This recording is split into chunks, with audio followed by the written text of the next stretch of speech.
Welcome to are voice. నేను మీ వాత్సల్య. గతంలో ఏదో ఒక విధంగా ఫోకస్ అయ్యేందుకు రకరకాల డ్రామాలు ఆడేవారు కేజ్రీవాల్.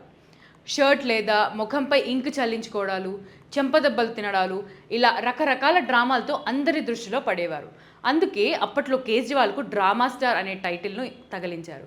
ఆ తర్వాత ఢిల్లీ సీఎం అయ్యాక ఇలాంటి డ్రామాలు తగ్గాయి. కానీ ఇప్పుడు సార్వత్రిక ఎన్నికల సమయంలో మరోసారి అలాంటి డ్రామా ఆడినట్లు తెలుస్తోంది.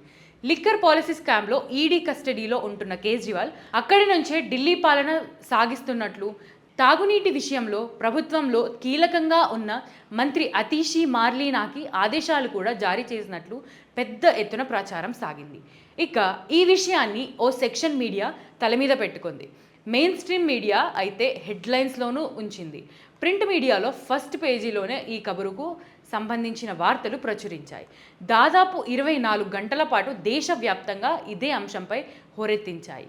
అంతలోనే మంత్రి అతీషి కూడా ప్రెస్ మీట్ పెట్టింది. ఢిల్లీ లిక్కర్ కుంభకోణంలో అరెస్ట్ అయినా కస్టడీ నుంచే పరిపాలన సాగిస్తున్నారని, తొలి అధికారిక ఆదేశాలు జారీ చేశారని చెప్పుకొచ్చారు. ఢిల్లీలో నీటి సరఫరా సంబంధించిన ఉత్తర్వులు జారీ చేశారంటూ ఓ పేపర్ను కెమెరాల ముందు ప్రదర్శించారు.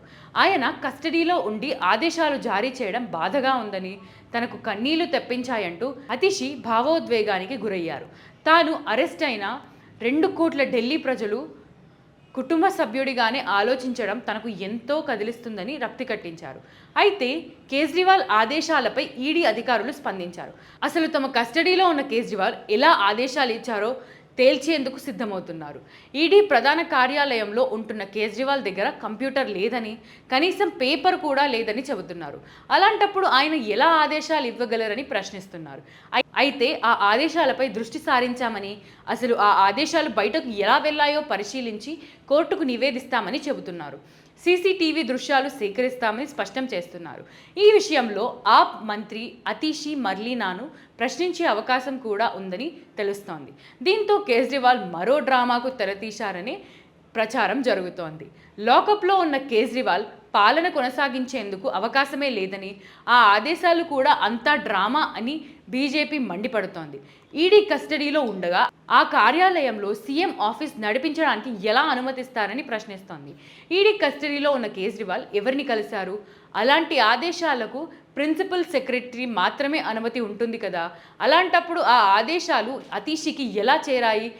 PMLA కోర్టు ఆదేశాలతోనే ఇదంతా జరుగుతోందా అనేది ఈడీ దర్యాప్తులో చేయాలని బీజేపీ డిమాండ్ చేస్తోంది. ఇలాంటి మరిన్ని ఇంట్రెస్టింగ్ వీడియోస్ కోసం ఆర్ వాయిస్ని సబ్స్క్రైబ్ చేయండి.